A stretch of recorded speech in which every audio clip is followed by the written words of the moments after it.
Hi friends, welcome to Aisha's Kitchen. ഇന്നത്തെ recipe Malabar വിഭവമായിട്ടുള്ള പൊരിച്ച പത്തിരിയുടെ റെസിപ്പിയാണ്. ഈദൊക്കെ ആയി തുടങ്ങിയല്ലോ. അപ്പോൾ നമ്മൾക്ക് എല്ലാവർക്കും വേണ്ടത് നല്ല സ്പെഷ്യൽ ഈദ് റെസിപ്പീസ് ആണ് അല്ലേ? അപ്പോൾ ബ്രേക്ക്ഫാസ്റ്റ് തൊട്ടേ തുടങ്ങാം നമ്മൾക്ക്. ബ്രേക്ക്ഫാസ്റ്റിനായിട്ട് സിമ്പിൾ ആയിട്ടുള്ളതും അതുപോലെ നല്ല ടേസ്റ്റി ആയിട്ടുള്ളതുമായ റെസിപ്പീസാണ് എല്ലാവർക്കും താല്പര്യം. അപ്പോൾ അതുപോലത്തെ ഒരു റെസിപ്പിയാണ് ഈ പൊരിച്ച പത്തിരി. സാധാരണ നമ്മൾ പൊരിച്ച പത്തിരി ചിക്കൻ കറി അല്ലെങ്കിൽ ബീഫ് കറിയുടെ കൂടെയൊക്കെ ആയിരിക്കും നമ്മൾ കഴിക്കാറ്. പക്ഷേ പൊരിച്ച പത്തിരിയുടെ പ്രത്യേകത എന്താണെന്ന് വെച്ചാൽ നമുക്കിത് കറിയൊന്നും വേണമെന്നില്ല, നല്ല സിമ്പിളായിട്ട് നമുക്ക് ചായയുടെ കൂടെ കഴിക്കാം. അപ്പോൾ എന്തും കൊണ്ടും നമുക്ക് പെരുന്നാൾക്ക് തയ്യാറാക്കാൻ പറ്റുന്ന നല്ലൊരു റെസിപ്പിയാണ് ഇത്. അപ്പോൾ നമുക്കിത് എങ്ങനെ തയ്യാറാക്കി നോക്കാം. ഞാനിപ്പോൾ ഇതിലേക്ക് 2 കപ്പ് അരിപ്പൊടി യൂസ് ചെയ്യുന്നുണ്ട്. പത്തിരിപ്പൊടി ആയാലും കുഴപ്പമില്ല.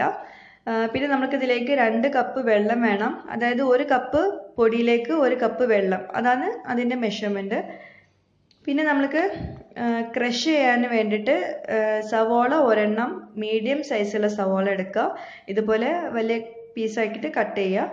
പിന്നെ അതുപോലെ 2 പച്ചമുളക്, അതുപോലെ 4 വെളുത്തുള്ളി, ഇതെല്ലാം കൂടി ചെറുതായിട്ടൊന്ന് ഗ്രൈൻഡറിൽ ഒന്ന് ക്രഷ് ചെയ്തെടുക്കണം. അല്ലാണ്ട് പേസ്റ്റ് പരുവത്തിലല്ല കേട്ടോ. പിന്നെ നമ്മൾക്ക് ഇതിലേക്ക് ചേർത്ത് കൊടുക്കാനുള്ളത് 1/2 കപ്പ് തേങ്ങ ചിരവിയതും അതുപോലെ 1/2 ടീസ്പൂണ് നല്ല ജീരകം, അതായത് ചെറിയ ജീരകം, ഇതെല്ലാം കൂടി ഒന്ന് ചതച്ചെടുക്കും വേണം നമ്മൾക്കിതിലേക്ക്. അത് ലാസ്റ്റാണ് നമ്മൾക്ക് ആഡ് ചെയ്ത് കൊടുക്കാനുള്ളത്. പിന്നെ നമ്മൾക്കിതിലേക്ക് ഒരു ഡെക്കറേഷന് വേണ്ടിയിട്ട് നമ്മൾ കറുത്ത ജീരകം അല്ലെങ്കിൽ കറുത്ത എള്ള് ചേർക്കുന്നുണ്ട്. കറുത്ത ജീരകമാണ് ടേസ്റ്റ്, കരിഞ്ജീരകം എന്ന് പറയും. പിന്നെ 2 ടേബിൾ സ്പൂണ് നെയ്യ് ചേർത്ത് കൊടുക്കുന്നുണ്ട്. നല്ല ടേസ്റ്റാണ് നെയ്യിൽ നമ്മളിതെല്ലാം കൂടെ ഒന്ന് വഴറ്റിയെടുക്കുമ്പോൾ.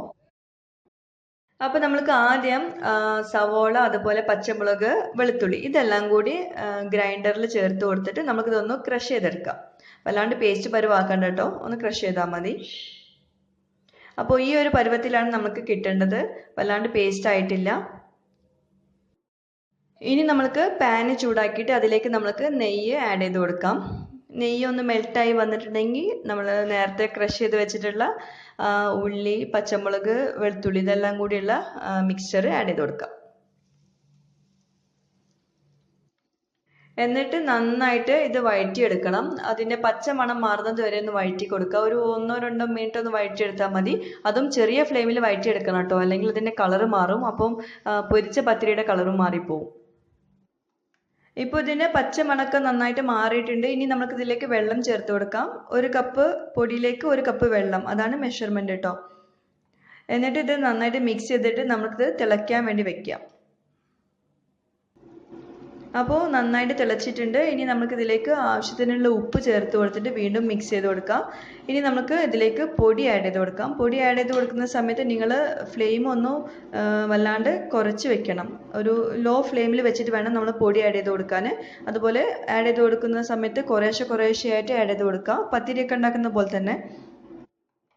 അതുപോലെ നമ്മൾ ഒരു കൈ കൊണ്ട് നമ്മൾ പൊടി ആഡ് ചെയ്ത് കൊടുക്കുമ്പം നമ്മൾ മറ്റേ കൈ കൊണ്ട് നമ്മളത് മിക്സ് ചെയ്ത് കൊടുക്കും വേണം, അല്ലെങ്കിൽ പൊടി കട്ട പിടിക്കും, എല്ലായിടത്തും നന്നായിട്ട് മിക്സായി കിട്ടില്ല. പത്തിരിയുടെ പോലെ തന്നെ, അറിയാത്തവർക്കായിട്ടാണ് പറയുന്നത്. നന്നായിട്ടൊന്ന് മിക്സ് ചെയ്ത് കൊടുക്കാം ചെറിയ ഫ്ലെയിമിൽ. അപ്പോൾ നന്നായിട്ട് ഇതിപ്പോൾ കമ്പൈൻ ആയിട്ട് വന്നിട്ടുണ്ട്. ഇനി നമ്മൾക്ക് ഇത് അല്പനേരം ഒന്ന് അടച്ച് വെച്ചിട്ടൊന്ന് കുക്ക് ചെയ്യാനുണ്ട്. അങ്ങനെ വരുമ്പോഴേ നന്നായിട്ട് ഇത് കുക്ക് ആവുള്ളൂ. അപ്പോൾ നമുക്ക് അല്പനേരം ഒന്ന് അടച്ച് വെക്കാം. 1 മിനിറ്റൊക്കെ ഒന്ന് അടച്ച് വെച്ചാൽ മതി, ചെറിയ ഫ്ലെയിമിൽ കേട്ടോ. അപ്പോൾ ചെറിയ ഫ്ലെയിമിൽ നമ്മളിപ്പോൾ 1 മിനിറ്റൊക്കെ ഒന്ന് അടച്ച് വെച്ചിട്ട് കുക്ക് ചെയ്തിട്ടുണ്ട്. അപ്പോൾ നമ്മളുടെ മാവ് റെഡി ആയിട്ടുണ്ട്. ഇനി നമുക്കിത് എങ്ങനെ റെഡിയാക്കാൻ നോക്കാം. അതുപോലെ നമ്മൾ ഇതിലേക്ക് ചേർത്ത് കൊടുക്കാനുള്ള തേങ്ങയും ജീരകവും കൂടി നന്നായിട്ടൊന്ന് ചതച്ചെടുക്കാം.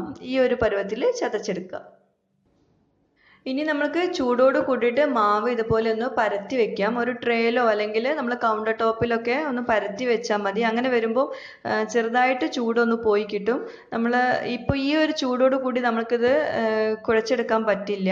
അപ്പോൾ അതുകൊണ്ട് ചെറുതായിട്ടൊന്ന് ചൂടാറിയ ശേഷം നമുക്ക് കുഴച്ചെടുക്കാം. പക്ഷെ വല്ലാണ്ട് ചൂടാറും ചെയ്യരുത്. അങ്ങനെ വരുമ്പോൾ നമുക്ക് കുഴച്ചെടുക്കാൻ പറ്റില്ല, ഹാർഡായി പോവും, നമ്മളുടെ മാവ് ഹാർഡായി പോവും. ഏകദേശം നമുക്ക് കുഴച്ചെടുക്കാൻ പാകത്തിൽ ആയി വരുമ്പോൾ, ചൂടായി വരുമ്പം ഒന്ന് ചെറുതായിട്ട് കയ്യിലൊന്ന് വെള്ളം നനച്ചിട്ട് നമ്മൾ ഇതുപോലെ ഒന്ന് കുഴച്ചെടുക്കുക. അത്യാവശ്യം നന്നായിട്ട് നമ്മൾ കുഴച്ചെടുക്കണം, എന്നാലേ നല്ല പെർഫെക്റ്റ് ആയിട്ടുള്ള പത്തിരി കിട്ടുള്ളൂ. അപ്പോൾ അതുകൊണ്ട് ശ്രദ്ധിക്കുക. പിന്നെ ഇതുപോലെ മാവ് ഏകദേശം ഒന്ന് റോളാക്കി കിട്ടിയാൽ അതിലേക്ക് നമ്മൾ ആദ്യം കരിഞ്ജീരകവും പിന്നെ അതിലേക്ക് തേങ്ങ ജീരകം കൂടി ചതച്ചതും കൂടി ചേർത്തിട്ട് വേണം നമ്മൾ നന്നായിട്ട് കുഴച്ചെടുക്കാൻ. നല്ല സ്മൂത്ത് ആവുന്നത് വരെ നന്നായിട്ട് തന്നെ കുഴച്ചെടുക്കുക. പിന്നെ അതുപോലെ ഞാനിപ്പോൾ കട്ടിംഗ് ബോർഡിൽ വെച്ചിട്ടാണ് ഞാനിപ്പോൾ ഇത് കുഴച്ചെടുക്കുന്നത്. അപ്പോൾ അതുകൊണ്ട് ഞാൻ അല്പം എണ്ണ തടവി കൊടുത്തിട്ടുണ്ട് കട്ടിംഗ് ബോർഡിൽ ഒട്ടി പിടിക്കാതിരിക്കാൻ വേണ്ടിയിട്ട്. അപ്പോൾ നിങ്ങൾ കൗണ്ടർ ടോപ്പിലൊക്കെ വെച്ച് ചെയ്യുവാണെങ്കിൽ അതിൻ്റെ ആവശ്യം വരുന്നില്ല. അപ്പോൾ നന്നായിട്ട് ഇതുപോലെ കുഴച്ചെടുക്കുക. നന്നായിട്ട് പ്രസ് ചെയ്തിട്ട് കുഴക്കണം കേട്ടോ. നന്നായിട്ട് കുഴച്ചാലേ നമുക്ക് നല്ല പത്തിരി കിട്ടുള്ളൂ. അല്ലെങ്കിൽ നന്നായിട്ട് ഒട്ടി പിടിക്കും, നമുക്കത് പരത്താനൊന്നും പറ്റില്ല. അപ്പോൾ ഞാനിപ്പോൾ അത്യാവശ്യം നന്നായിട്ട് തന്നെ കുഴച്ചെടുത്തിട്ടുണ്ട്. നമുക്കിതൊന്ന് ചെറുതായിട്ട് റോൾ ചെയ്തിട്ട് നമുക്കിത് 2 വലിയ പോർഷനായിട്ട് നമുക്കിത് ഡിവൈഡ് ചെയ്യാം. എന്നിട്ട് നമ്മൾ അത് ഓരോ പോർഷനും നമ്മൾ വലിയ ചപ്പാത്തി പോലെ നമ്മളത് ഫ്ലാറ്റൻ ചെയ്തിട്ട് വേണം നമ്മളത് കട്ട് ചെയ്തെടുക്കാൻ. റൗണ്ട് കുക്കി കട്ടറോ അങ്ങനെ എന്തെങ്കിലും വെച്ചിട്ട് നമ്മളൊന്ന് കട്ട് ചെയ്തെടുക്കാനുണ്ട്. അപ്പോൾ നമുക്ക് ഒന്നുകൂടെ കട്ടിംഗ് ബോർഡ് ഒന്ന് ഗ്രീസ് ചെയ്തിട്ട് നമുക്ക് ഇതൊന്ന് പരത്തിയെടുക്കാം. പിന്നെ പരത്തുമ്പോൾ പ്രത്യേക ഒരു കാര്യം ശ്രദ്ധിക്കുക, വല്ലാണ്ട് തിന്നാക്കിയിട്ട് പരത്തരുത്. അത്യാവശ്യം തിക്നെസ് വേണം നമ്മളുടെ ഓരോ പത്തിരിയും, അത് പ്രത്യേകം ശ്രദ്ധിക്കുക. വല്ലാണ്ട് തിക്കാവരുത്, പക്ഷേ അത്യാവശ്യം തിക്നെസ് വേണം, എന്നാലേ ആ ഒരു പെർഫെക്റ്റ് ആയിട്ടുള്ള ടെക്സ്ചർ കിട്ടുള്ളൂ പത്തിരിയുടെ. അപ്പോൾ ഇതുപോലെ അത്യാവശ്യം തിക്നെസ്സിൽ നമ്മൾ ഇതൊന്ന് പരത്തിയെടുക്കാം റോളിംഗ് പിൻ വെച്ചിട്ട്. എന്നിട്ട് കുക്കി കട്ടറോ അല്ലെങ്കിൽ എന്തെങ്കിലും ഒരു അടപ്പോ എന്തെങ്കിലും എടുത്തിട്ട് ഇതുപോലെ റൗണ്ട്, ചെറിയ അടപ്പ് മതി കേട്ടോ. എന്നിട്ട് ഇതുപോലെ റൗണ്ടായിട്ട് കട്ട് ചെയ്ത് കൊടുക്കുക. വലിയതാണെങ്കിൽ കാണാനൊരു ഭംഗി ഉണ്ടാവില്ല. അപ്പോൾ നമ്മളൊരു മീഡിയം സൈസുള്ള ഒരു അടപ്പ് എടുക്കുന്നതായിരിക്കും ഭംഗി കാണാൻ. ഞാനിപ്പോൾ ഇതൊരു കട്ടിംഗ് ബോർഡിൻ്റെ സൈസിലാണ് ഞാനിപ്പോൾ മാവ് എടുത്തിട്ടുള്ളത്. നിങ്ങളിപ്പോൾ അത്യാവശ്യം വലുപ്പത്തിൽ തന്നെ പരത്തിയെടുക്കുവാണെങ്കിൽ നിങ്ങൾക്ക് ഒറ്റ തവണ തന്നെ മൊത്തത്തിൽ നമ്മൾക്കിത് കട്ട് ചെയ്തെടുക്കാം. അപ്പോൾ പെട്ടെന്ന് റെഡിയായി കിട്ടുന്ന ഒരു സംഭവമാണ്. നമ്മൾ നൈസ് പത്തിരിയുടെ പോലെ ഒരുപാട് ടൈമൊന്നും എടുക്കില്ല. ഇപ്പോൾ കണ്ടോ, ഈ ഒരു തിക്നെസ്സിലാണ് നമുക്ക് നമ്മളുടെ പൊരിച്ച പത്തിരി വേണ്ടത്. വല്ലാണ്ട് തിക്നെസ് ആവാൻ പാടില്ല, എന്നാൽ വല്ലാണ്ട് തിന്നാവാനും പാടില്ല. ഇതുപോലെ ആയി കിട്ടണം. പിന്നെ ഇതുപോലെ ബാക്കിയുള്ള മാവ് കൊണ്ടും ഇതുപോലെ പത്തിരി ആക്കിയെടുക്കുക. പിന്നെ വേണമെങ്കിൽ നിങ്ങൾ പത്തിരി പ്രസ് യൂസ് ചെയ്തിട്ട് ചെറിയ ചെറിയ ബോൾ ആക്കിയിട്ട് ഇതുപോലെ ഒന്ന് പ്രസ് ചെയ്ത് കൊടുത്താൽ മതി. വല്ലാണ്ട് തിന്നാക്കാതെ ഒന്ന് പ്രസ് ചെയ്ത് കൊടുത്താൽ മതി. പക്ഷെ അങ്ങനെ വരുമ്പോൾ ഒരുപാട് ടൈം എടുക്കും. ഇതാവുമ്പോൾ നമ്മൾ ഒരു 2 തവണയൊക്കെ, ഞാൻ സാധാരണയായിട്ട് തയ്യാറാക്കുമ്പോൾ 2 തവണയൊക്കെ ഒന്ന് പരത്തിയെടുക്കാറുള്ളൂ. ഒരു തവണ ഞാനൊരു 10ഓ 12ഓ പത്തിരി കട്ട് ചെയ്തെടുക്കാറുണ്ട്. വലിയ കൗണ്ടർ ടോപ്പ് മൊത്തത്തിൽ ഞാൻ പരത്തിയെടുക്കാറാണ് പതിവ്. അങ്ങനെ വരുമ്പോൾ നമുക്ക് പെട്ടെന്ന് ഇത് റെഡിയായി കിട്ടും. പിന്നെ അതിൻ്റെ കൂടെ തന്നെ നമുക്ക് ഫ്രൈ ചെയ്തെടുക്കുകയും ചെയ്യാം. പിന്നെ അതുപോലെ നമുക്ക് ടൈം ഒന്ന് ലാഭിക്കാൻ വേണ്ടിയിട്ട് വേണമെങ്കിൽ ഇതൊക്കെ നമുക്ക് ആദ്യം ചെയ്ത് വെച്ചിട്ട് നമ്മൾ പത്തിരി ആക്കിയ ശേഷം നമുക്കത് എയർ ടൈറ്റ് ആയിട്ടുള്ള കണ്ടെയ്നറിൽ നമുക്കത് അടച്ചു വെക്കുവാണെങ്കിൽ നമുക്ക് ഇൻസ്റ്റൻ്റ് ആയിട്ട് പൊരിച്ചെടുക്കാം. അപ്പോൾ നമ്മളുടെ പത്തിരി എല്ലാം റെഡി ആയിട്ടുണ്ട്. നമുക്ക് ഇനി ഇത് ഫ്രൈ ചെയ്തെടുക്കാം. അപ്പോൾ എണ്ണ നന്നായി ചൂടായിട്ടുണ്ട്. എന്നിട്ട് മീഡിയം ഫ്ലെയിമിൽ വെച്ച ശേഷം മാത്രം നിങ്ങൾ പത്തിരി ആഡ് ചെയ്ത് കൊടുക്കുക. അല്ലെങ്കിൽ നിങ്ങൾ പത്തിരി പുറമേ ക്രിസ്പിയാവും, അകത്ത് വേവാനുള്ള ചാൻസ് കുറവാണ്. അപ്പോൾ അതുകൊണ്ട് അത് പ്രത്യേകം ശ്രദ്ധിക്കുക. ഒരു മീഡിയം ഫ്ലെയിമിൽ വേണം നമുക്കിത് കുക്ക് ചെയ്തെടുക്കാൻ. വല്ലാണ്ട് ലോ ഫ്ലെയിമിലും ആവരുത്, മീഡിയം ഫ്ലെയിമിൽ വെച്ചിട്ട് കുക്ക് ചെയ്തെടുക്കുക. ഹൈ ഫ്ലെയിമിലായാൽ ഇത് അകത്ത് വേവില്ല, അതൊന്നും ശ്രദ്ധിക്കുക കേട്ടോ.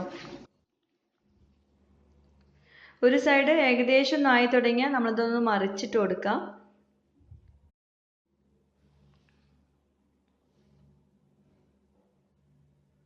ഇപ്പോൾ ഇത് കണ്ടോ, ഇത് ചെറുതായിട്ടൊന്ന് പഫായിട്ട് വന്നിട്ടുണ്ട്. ഇങ്ങനെ വരണം നമ്മളെ പൊരിച്ച പത്തിരി, എന്നാലേ നല്ല പെർഫെക്റ്റ് ആയിട്ടുള്ള ടെക്സ്ചർ ആവുള്ളൂ. ചിലപ്പോൾ നമ്മളിപ്പോൾ ഹൈ ഫ്ലെയിമിലാണ് ഇത് ഫ്രൈ ചെയ്തെടുക്കുന്നതെങ്കിൽ ഇതുപോലെ ആയി കിട്ടില്ല. അതുപോലെ ലോ ഫ്ലെയിമിലാണെങ്കിലും ആയി കിട്ടില്ല. അപ്പോൾ ഇതുപോലെ ആണെങ്കിൽ നമ്മളെ കറക്റ്റ് ടെമ്പറേച്ചർ ആണെന്ന് മനസ്സിലാക്കാം.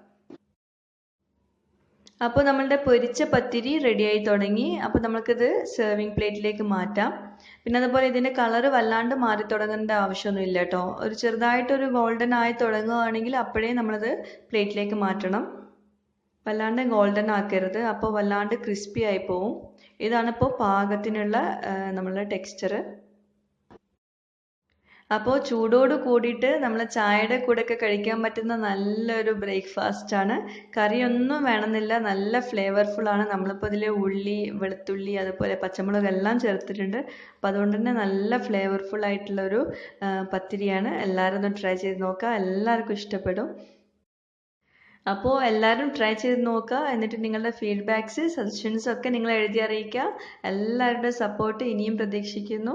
അതുപോലെ സബ്സ്ക്രൈബ് ചെയ്യാത്തവരുണ്ടെങ്കിൽ തീർച്ചയായിട്ടും സബ്സ്ക്രൈബ് ചെയ്യണേ. ഫ്രണ്ട്സുമായിട്ട് ഷെയർ ചെയ്യാനും മറക്കരുത്. താങ്ക്